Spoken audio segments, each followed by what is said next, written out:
byo bigendeye uburyo yahanuraga.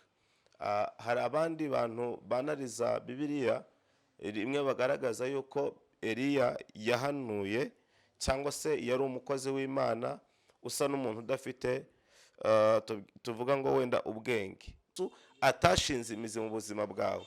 Ariko iyo Kristo yashinze imizi mu buzima bwawe, bimwe n'ibyo twebwe abantu babona yuko utakagombye kubikora, kuko uba wambaye ishusho ya Kristo muri wowe, ntabwo ubibona nk'ikibazo, kuko ni Kristo uba wuzuye mu bugingo bwawe.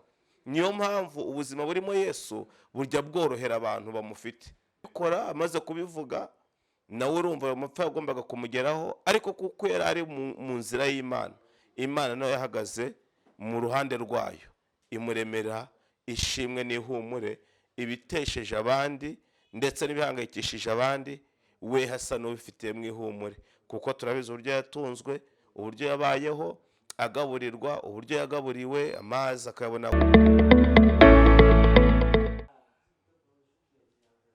Yesu ashimwe, bene data kandi bakundwa muri Kristo Yesu, nimugire amahoro y'Imana. Twongeye nanone turagarutse nk'ibisanzwe, muravugana cyangwa murasuhuzwa na mwene So Jean Claude Hagenimana. Burya abakuru baravuze ngo nta mwana ukura ngo yuzure ingobyi, cyangwa uvuka ngo yuzure ingobyi. Uko bukeye n'uko bwije umuntu ahora ashaka gusa na Kristo, kandi agahora ashakisha uburyo yabikoramo kugira ngo ubwo buryo babusa neza nk'uko abyifuza na Kristo. Nibwo buryo ki tuva mu bwiza tujya mu bundi, twicara dutekereza. Iyo abantu bicaye barasenga bakaganira n'Imana, bagakoresha imitekerereze ndetse na Bibiliya ndetse n'ubundi buryo, umuntu igihe cyose ahora yicara ashaka ibyiza cyangwa iterambere yageraho n'intambwe yindi yatera. Nibwo buryo ki bene data bakundwa, inshuti z'umusaraba, tubafitiye agaseke. Muribajije ngo mbese ako gaseke ni iki, cyangwa se n'iki kirimo? Uruhisho tubafitiye ni uko twatekereje kubazanira insanganyamatsiko cyangwa se ubundi buryo bwiza bwo kuzajya tuganira ijambo ry'Imana umunsi ku wundi. Twashatse kuzana terime cyangwa se insanganyamatsiko. Murambaza ngo ni iyihe? Ndabizi ko benshi bagize amatsiko yo kumenya ngo ni iki aduhishiye. Iyo nsanganyamatsiko nta yindi, ni umutsima w'ibihe. Ni ikiganiro twifuje ko tuzajya tunyuza kuri chaîne ya Gisubizo TV. Twarabisesenguye hamwe no gusenga, Imana ivugana natwe mu buryo burenze bumwe, nk'uko tubivuze haruguru ko iyo wicaye usenga cyangwa utekereza, hari uburyo Imana ibenga ari muri wowe, bigendeye n'uko uyishaka. Mu bintu isi ikeneye n'abantu bakeneye gutunga Kristo muri bo, bakeneye kugira imbaraga za Kristo, bakeneye kugira imbaraga z'ijambo mu bugingo bwabo. Umuririmbyi we yavuze ngo dukwiriye kurya umutsima udutera imbaraga, kandi ngo tumwe no ku mazi y'ubugingo. Arangije avuga ngo nuko mukora imirimo yanyu, nzajya mbafasha mu mibabaro. Hanyuma aravuga ngo uwitanga wese nzamugororera, kandi nzaza nk'umuseke utambitse. Biravuga ngo, cyangwa se bivuze iki?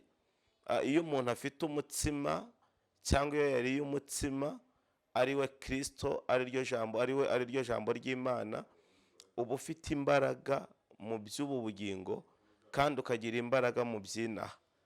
Kuko ni Kristo umuntu aba ashaka, cyangwa se ni Kristo itorero rikeneye kugira ngo ribe mu mwuzuro w'Imana nk'uko Imana ibishaka. Rero iyo terime ndayigutuye wowe udukurikira umunsi ku wundi, ndetse nawe uje aribwo bwa mbere, n'abazaza. Tugiye kujya tubana muri uwo munsi wiswe ngo umutsima w'ibihe. Ukeneye kwakira uwo mutsima kugira ngo uneshe ibikugerageza. Imana ishimwe. Reka rero dusome ijambo dusa nkaho dufunguriyemo, cyangwa se dusa nkaho tugiye kwishingikirizaho, ariko si ryo gusa tuzajya tuganiraho cyangwa se tuzasoma, ariko niryo twashimye kwibandaho kugira ngo ritwinjize neza muri topic yacu cyangwa mu munsi wacu twise umutsima w'ibihe. Igitabo cy'Abami ba mbere dusomye mu gice cya 19 tugasoma dore ku murongo wa 5, haravuze ngo cyangwa se umutwe w'amagambo aravuze ngo Imana yiyereka Eliya kuri 5, nuko yiryamira munsi y'icyo giti cy'umurotemu arasinzira. Agisinziriye marayika araza amukoraho aramubwira ati byuka urye. Arakanguka abona umutsima utaze ku makara n'agacuma k'amazi biri ku musego we. Ararya aranywa arongera ariryamira.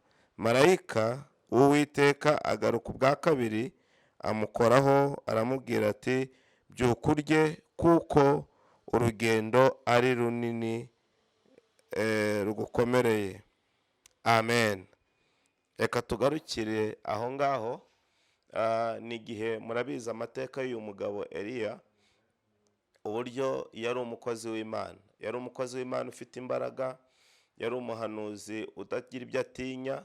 Bibiliya imwita ko ari umuhanuzi mukuru, ariko kandi bamwe bavuga yuko yari umuhanuzi w'umuriro. Nibyo bigendeye uburyo yahanuraga. Hari abandi bantu banariza Bibiliya rimwe bagaragaza yuko Eliya yahanuye cyangwa se yari umukozi w'Imana usa n'umuntu udafite tuvuga ngo wenda ubwenge. Mu buhe buryo? Iyo usomye uburyo yahanuye agahagarika imvura, murabizi uburyo yahagaritse imvura kubw'ibyaha byakorwaga mu gihugu, arangije abwira n'umwami ngo si uguhagarika imvura gusa, ndetse nta n'ikime muzigera mubona ngo kugeza igihe nzabitegekera.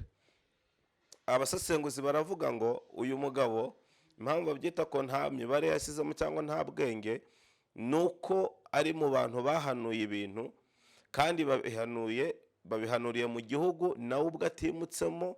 Icyo gihugu nawe akirimo, ahanuye ibyago mu gihugu nawe atakivuyemo. Ariko nanone iyo uwumvira Imana, iyo wiyeguriye Imana, ntabwo uba ugitwarwa n'abantu cyangwa n'isi, ahubwo uba utwarwa n'Imana. Niyo mpamvu ubuzima burimo Yesu bworoha. Igihe cyose ugoranye n'igihe cyose ugorana mu buzima bwawe, nuko Yesu atashinze imizi mu buzima bwawe. Ariko iyo Kristo yashinze imizi mu buzima bwawe, bimwe n'ibyo twebwe abantu babona yuko utakagombye kubikora, kuko uba wambaye ishusho ya Kristo muri wowe, ntabwo ubibona nk'ikibazo, kuko ni Kristo uba wuzuye mu bugingo bwawe. Niyo mpamvu ubuzima burimo Yesu burya bworohera abantu bamufite. Imana tugirire neza. Arangije afata umwanzuro wo guhanura. Ahanuye amapfa, kandi nawe ayo mapfa azamugeraho. Ariko kuko yari yarimikije Imana mu bugingo bwe, ariyo yashyize mu mutima we, yakoreye Imana cyangwa yakoze ibyo Imana imusaba, Imana ikora ibyo yagombaga gukora ku buzima bwiwe. Mu bintu bijya bigora abantu nuko tudafite umutsima ari we Yesu Kristo, cyangwa se ariryo jambo ryahanuwe n'Imana riganje mu mitima yacu. Iyo tugiye kuvuga, tuvuga twisigarije wenda nkaho twakwikinga, ubwo tuba twinjiye muri realite y'umubiri. Ariko umuntu ufite kumvira Imana, wariye Kristo akamumira wese, akorera Kristo nk'uko ashaka. Amaze kubikora, amaze kubivuga, nawe urumva ayo mapfa yagombaga kumugeraho. Ariko kuko yari ari mu nzira y'Imana, Imana nayo yahagaze mu ruhande rwayo, imuremera ishimwe n'ihumure ibitesheje abandi ndetse n'ibihangayikishije abandi, we hasa n'ubifitiye mu ihumure. Kuko turabizi uburyo yatunzwe, uburyo yabayeho, agaburirwa, uburyo yagaburiwe, amazi akayabona ku gihe, ibiryo akayabona ku gihe, nta kintu na kimwe yigeze abura. Kubera iki? Yari yuzurewe n'ubumana muri we. Rero murabizi turi kuvuga introduction cyangwa se ibintu bimeze nk'incamake y'ibyo tugiye kuzabamo igihe kinini cyane. Bibiri igaragaza uburyo ki yagiye ku musozi w'i Karumeli ahamagaye Ahabu, uzi ko igihe cyarageze aramwiyereka, amaze kumwiyereka bagirana ikiganiro avuga ati sinjye wateje ibyago ahubwo ni wowe n'inzu ya so, niba ushaka ko bimenyekana cyangwa se ibi byago bihagarara nimuze duhurire ku musozi tugaragaze Imana twamenye, ugaragaza Imana yawe wizera nanjye ngaragaza Imana yanjye nizera. Biba nk'ibintu bimeze nka launch, kumwe abaririmbyi ba launching indirimbo cyangwa abahanzi. Cyari igitaramo kidasanzwe kandi cyari igitaramo kinini kigari cyahuje imbaga y'abantu. Bibiliya igaragaza uburyo ki Eliya yabasabye ngo iyo babanze bategure bakore ubufindo bwabo, batambira Uwiteka Imana yabo igitambo, ndetse tuzi ukuntu amateka avuga ukuntu bikebaguye basakuje imana za Bali zinanirwa no kugira icyo zakora. Eliya aravuga ati ubwo mwabikoze umwanya munini mukikebagura mugahamagara mugasakuza bikaba nta mwanzuro byatanze, nanjye ni mushyiremo pose mu mpakanya nanjye ngaragaze Imana yanjye. Amateka tubwira uburyo Eliya yahamagaye Imana mu magambo make kandi magufi cyane. Umuntu wariye umutsima, umuntu ufite umutsima, umuntu wuzuranye Kristo muri we, abwira Imana ngo Imana yanjye nizere, Imana niringira, uyu munsi bimenyekane. Haleluya! Uyu munsi bimenyekane. Iyo umuntu atunze Kristo ntabwo apanika. Iyo umuntu atunze Kristo ntabwo ahangayika mu buzima ngo ibintu bitegishije abandi ngo nawe bimutegese. Ahubwo niki? Iyo afite Kristo bivuze ko afite ubutsinzi bwuzuye. Byarangiye uyu mugabo avuze mu magambo yoroheje kandi Imana iragaragara. Ariko aho dusomye Bibiliya igaragaza uburyo ki amaze kwica abahanuzi ba Bali, amaze kumanuza umuriro Imana iwumanuye, ibitambo bitwitswe, imbaraga z'Imana n'izina ry'Imana rimenyekanye, ngo umugore witwa Ezebeli aramuhabura umutima. Amuhabura umutima aravuga ati ngumve ibyo wakoze nabimenye, ariko ejo ntituzabonane, kuko nitubonane ntabwo uzankira, uzapfa. Iyo umuntu afite Kristo aba afite imbaraga, ariko iyo umutakaje gatoya ibyagutinyaga birakwataka, ibyo watinyaga nawe ubyinjiramo. Bigusaba iki? Guhorana ibyiringiro byawe, kandi ibyiringiro byacu ni Kristo Yesu. Umugore avuze Eliya kuko yaratakaje, yaragabanukiwe, ntiyibuka imbaraga z'Imana bagendanye, ahubwo ahita abona urupfu ko rumusatiriye, arirukanka ajya kuryama munsi y'igiti cy'umuretemu ngo yisabire Imana ngo apfe, ngo kuko ntacyo akimaze. Ufite icyo umaze mwene data, ukeneye umutsima w'ibihe birebire, ukeneye umutsima w'ibihe byose, ukeneye kurya umutsima ugutera imbaraga, kabiri umwe n'amazi y'ubugingo. Bibiliya iravuga ngo aryamye munsi y'icyo giti ngo Imana iramugenderera imwoherereza iki? Umutsima, kandi imwoherereza n'imvumbi irimo amazi cyangwa agacuma, ngo marayika aramubyutsa avuga ati ngo byuka urye kandi unywe. Eliya arabyuka ararya aranywa, ngo amare kurya ngo arongera araryama. Bibiliya iravuga ngo amaze kuryama ngo marayika aragaruka nanone kandi aramukangura, aramubwira ati ngo Eliya, gahunda nta yindi, niyo kurya niyo kunywa, kuko urugendo ruracyari rurerure. Uyu mutsima iyo wawuriye uwugendera imyaka myinshi. Uyu mutsima iyo wawuriye uwugendera ibihe byinshi, amajoro menshi muragendana, kuko uba ufite package yuzuye muri wowe. Ukwiriye kurya umutsima w'ibihe birebire, ukeneye kurya umutsima w'ibihe byose, ukeneye kurya umutsima w'igihe n'igihe. Uwo mutsima nta wundi ni Kristo Yesu. Tugera ku musozo, muzi amateka ya Hagari, uburyo ki Aburahamu yamusenze, niko biri tubwira, amusenda. Usomye igitabo cy'Itangiriro 21 ku murongo wa 14, ngo Aburahamu ngo afata umutsima, yenda umutsima, ngo afata n'imvumba yisukamo amazi, arangije abihereza Hagari n'umuhungu we Ishmayeli. Barahaguruka baragenda, ariko ngo bigeze aho bishize umutsima ndetse n'imvumba ishizemo amazi, Hagari yatakaje ibyiringiro byo kubaho, aravuga ngo ndapfuye birarangiye.